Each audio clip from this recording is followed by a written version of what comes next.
جو لوگ کہتے ہیں حضور کو علم غیب نہیں تھا اور جو کہتے ہیں تھا، بدقسمتی سے دونوں نے ڈیفینیشن علیحدہ کر لی۔ جو ڈیفینیشن نفی کرنے والوں نے کی ہے اس کی وجہ سے، اس کے اعتبار سے واقعتاً نہیں تھا۔ انہوں نے ڈیفینیشن یہ کی ہے، تعریف یہ کی ہے، وہ علم جو خود حاصل ہو جائے، اللہ کا عطا کردہ علم جو ہے وہ کہتے وہ غیب نہیں ہے۔ تو وہ بھی مانتے ہیں کہ ہر علم جو حضور کو حاصل ہے وہ اللہ کا عطا کردہ۔ میں سائی والی میں یہ سارے مرحلے میں نے طے کیے نا اپنے زمانہ طالب علمی میں۔ مولانا منظور احمد شاہ صاحب ہیں سائی وال میں ایک، میں ان کے پاس حاضر ہوا۔ میں نے کہا جی یہ مسئلہ کیا ہے علم غیب کا، مجھے ذرا سمجھائیں۔ انہوں نے ایک کتاب اپنی نکالی کہ دیکھیے صاحب، ہم حضور کے علم کے بارے میں یہ باتیں مانتے ہیں۔ حضور کا علم حادث ہے، قدیم نہیں ہے۔ حضور کا علم محدود ہے، لا محدود نہیں ہے۔ حضور کا علم عطا کردہ ہے، ذاتی نہیں ہے۔ میں نے کہا یہ تین باتیں اگر آپ مان لیں تو میرا تو جھگڑا کوئی نہیں آپ سے۔ ہوتا کیا ہے جب آئیں گے وعظ میں، خطابت میں، تو عالم ما کان وما یکون، اب الفاظ وہ استعمال کر جائیں گے۔ ایک واعظ ہے، عام مقرر ہے، واہ واہ ہوتی ہی نہیں، نعرے لگتے ہی نہیں، محفل میں گرمی آتی نہیں جب تک کہ ایسے مبالغے نہ کریں۔ لیکن وہ چیز لکھی ہوئی ان کے ہاں ہے کہ حضور کا علم حادث ہے، قدیم نہیں ہے۔ حضور کا علم محدود ہے، لا محدود نہیں ہے۔ حضور کا علم عطائی ہے، ذاتی نہیں ہے۔ ان تینوں چیزوں کے بعد کوئی بڑے سے بڑا وہابی اور بڑے سے بڑا اہل حدیث بھی انکار نہیں کرتا۔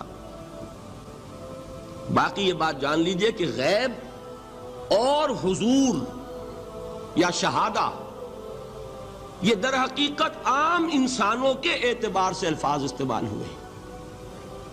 جب قرآن میں کہا جاتا عالم الغیب والشہادہ، اللہ غیب اور جو ظاہر ہے یا موجود ہے سب کا جاننے والا ہے، تو مجھے بتائیے اللہ کے لیے کوئی غیب ہے؟ اللہ کے لیے کوئی شے غیب ہے؟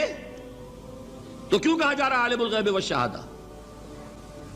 وہ ہمارے اعتبار سے کہا جا رہا ہے، جو تمہارے لیے غیب ہے اللہ اس کو بھی جانتا ہے، اور جو تمہارے سامنے اللہ اسے بھی جانتا ہے۔ اللہ کے لیے تو کل شہادہ ہے، کسی شے کا لا یعزب عنہ مثقال ذرۃ فی السماوات والارض، آسمانوں اور زمین کا ایک ذرہ بھی اس سے غائب نہیں ہوتا۔ غیب کا وجود کیا اللہ کے لیے؟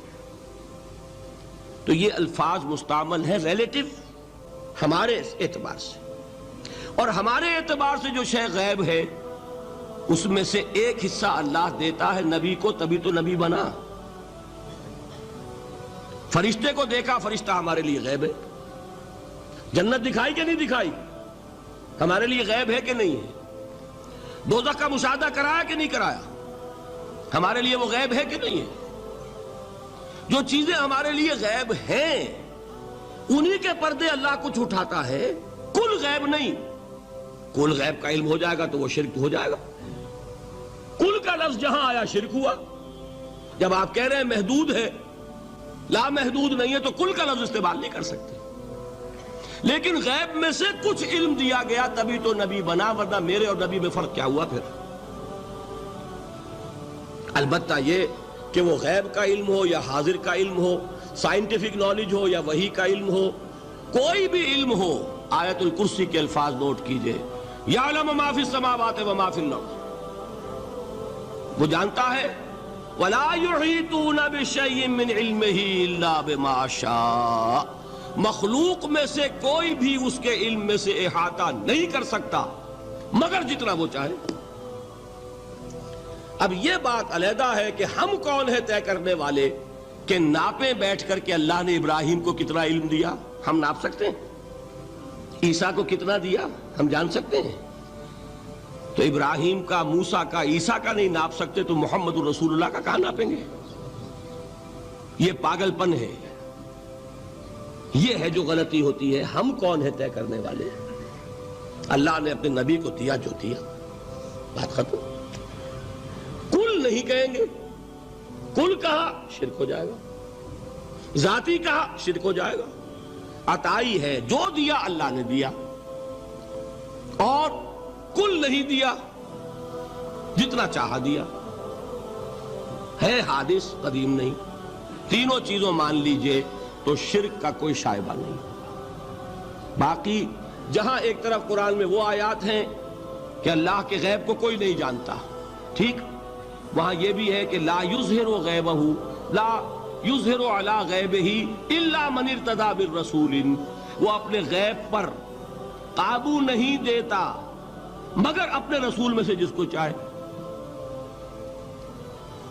یہ دونوں آیتیں قرآن کی ہے کہ نہیں؟ اسی لیے در حقیقت جو غیب کی نفی کرتے ہیں حضور سے، وہ کہتے ہیں کہ از خود معلوم ہونے والی شے غیب ہے۔ ہم کہتے ہیں از خود تو کوئی بھی شے کسی کو معلوم نہیں، ہمیں حاضر کا علم بھی اللہ ہی دیتا ہے تو ہوتا ہے، غیب کا تو بہت دور کی بات ہے۔ یہ مسئلے بڑے سیدھے ہیں، خام خواہ ہم نے پیچیدہ بنایا ہوا ہے، خدا کے لیے ان مسئلوں کو سلجھائیے۔ حضور کو علم غیب حاصل تھا یا نہیں، اس میں جو اصل ٹرک ہے، مسئلے کو حل کرنے کے لیے جو اصل کلید ہے وہ کیا ہے؟ پہلے غیب کو معین کر لیں، غیب کسے کہتے ہیں؟ بعض لوگوں نے اس کی ڈیفینیشن یہ کر لی، غیب کا علم وہ ہے کہ جو از خود حاصل ہو جائے خدا کے دیے بغیر۔ اس معنی میں تو کسی کو کوئی علم حاصل ہی نہیں،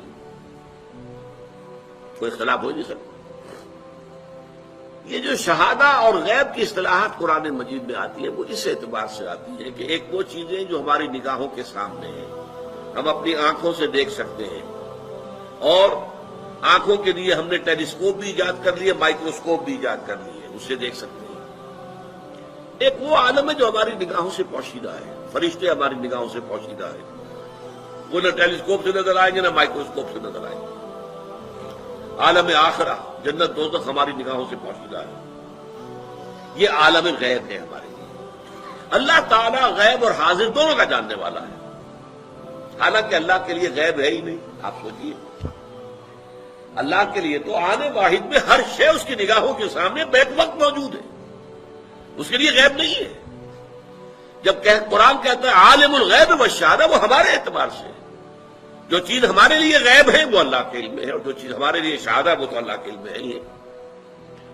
اس حوالے سے سمجھ لیجئے نبی تو ہو ہی نہیں سکتا جسے کچھ نہ کچھ علم غیب نہ دیا جائے۔ اگر نبی کا علم بھی وہی ہو جو ہمارا ہے تو پھر ہمارا اور اس کا فرق کیا ہوا؟ نبی نے فرشتے کو دیکھا ہے، نبی کو جنت اور دوزخ کی سیر کرائی گئی ہے، ملکوت السماوات والارض حضرت ابراہیم کو دکھائے گئے ہیں، کذالک نری ابراہیم ملکوت السماوات والارض۔ معراج میں حضور کو کیا کچھ دکھایا گیا ہے؟ یہ اگر یہ چیزیں غیب کی ہیں نا، اگر یہ چیزیں وحی فرشتہ یہ غیب ہے نا، تو غیب کا علم نہ دیا جائے تو نبی کہاں ہوا؟ وہ تو پھر عام انسان ہے۔ قل انما انا بشر مثلکم یوحی الی، وحی آ رہی ہے میرے پاس، تو یہ از خود غیب سے معاملہ آ رہا ہے۔ البتہ کل غیب جو ہے وہ اس کی نفی ہو جائے گی، کل غیب نہیں۔ چنانچہ یہ میں نے باقاعدہ ایک بریلوی عالم دین سے گفتگو کی تھی، ابھی میں طالب علم تھا، میڈیکل کالج میں پڑھ رہا تھا، تو انہوں نے جا کے اپنی کتابیں مجھے دکھائیں کہ دیکھیے ہم مانتے ہیں حضور کا علم ذاتی نہیں عطائی ہے، نمبر ایک۔ حضور کا علم قدیم نہیں حادث ہے، نمبر دو۔ حضور کا علم لا محدود نہیں محدود ہے۔ تو میں نے کہا پھر میرا تو آپ سے کوئی جھگڑا نہیں ہے، تین باتیں آپ واقعی مان لیں تو پھر میرا کوئی جھگڑا نہیں، میرا اختلاف ختم ہو گیا۔ اب ٹیکنیکل بحث ہے، قرآن مجید میں بھی آیا ہے لا یظہر علی غیبہ الا من ارتضی من رسول، اللہ اپنے غیب کو ظاہر نہیں کرتا مگر اپنے رسولوں میں سے جن کو پسند کرتا ہے ان کو وہ غیب کی خبر دیتا ہے۔ غیب کی خبریں دیتے ہیں نبی، تبھی تو وہ نبی کہلاتے ہیں۔ تو یہ غیب کا مسئلہ ہمارے ہاں علم غیب کا ہے، وہ بھی اس سے حل ہو جاتا ہے۔